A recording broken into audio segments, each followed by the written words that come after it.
Welcome to the Tech Egg. Don't get scrambled. Enjoy the video. In this video, I will explain how to play 3 notes on guitar.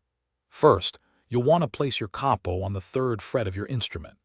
This song uses just 4 simple chords: C major, E minor, G major, and a minor. These chords are fundamental and repeat throughout the entire track, making it very accessible for beginners. We will explore each one in detail, ensuring you understand their finger placement and sound. Next, let's tackle the strumming pattern, which gives 3 notes its signature groove. The core pattern is a simple sequence: down, then down-up, followed by another down-up. The key is to add a subtle pause after your initial downstrum, creating a distinctive, laid-back, almost reggae-like rhythm. Practice this pattern slowly to get the feel just right, focusing on the timing and flow. Now, let's put those chords and strumming together for the verse and chorus sections.